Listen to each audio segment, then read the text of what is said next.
குட்டி. இன்னைக்கு என்ன முட்டையா? இதை வச்சு முட்டை கறி செஞ்சுதாமா. முட்டை கறியா? யூ மீன் எக் கறி?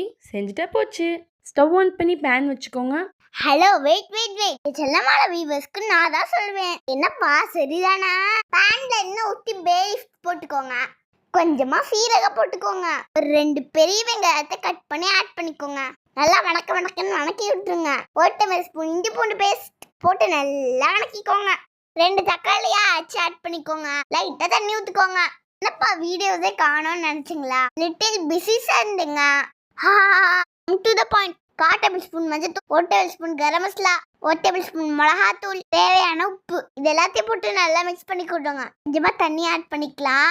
எண்ணெய் பிரிஞ்சு வர ஸ்டேஜ்ல ஒவ்வொரு முட்டையை ஆட் பண்ணிக்கோங்க. அம்மா வெறும் 3 முட்டை தான் ஆட் பண்றாங்க. உங்களுக்கு தேவையான முட்டையை ஆட் பண்ணிக்கோங்க. மூடி வச்சு நல்லா வெந்ததும் முட்டையை நல்லா திருப்பி போட்டுக்கோங்க. அப்புறம் என்னப்பா ஃபைனல் டச்சா கொத்தமல்லி தலையை மலைச்சாறு மாதிரி போட்டுக்கோங்க. அப்படியே சப்பாத்தியோட வச்சு சாப்பிட்டா அடடடடா என்ன டேஸ்ட் தெரியுமா?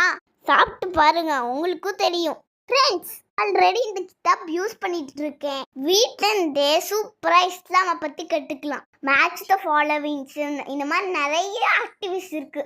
ஆல் இன் ஒன் இஸ்லாமிக் கிதாப் இது. எனக்கு ரொம்ப ஈஸியாக இருக்கு ஒன்று படிக்கிறதுக்கு. உங்களுக்கு வேணும்னா hikmasor.in அப்படின்ற இன்ஸ்டா பேஜை டேக் பண்ணுற வாங்கிக்கோங்க. அப்புறம் அம்மாவோட சேனலை சப்ஸ்கிரைப் பண்ணி ஃபாலோ பண்ணிக்கோங்க.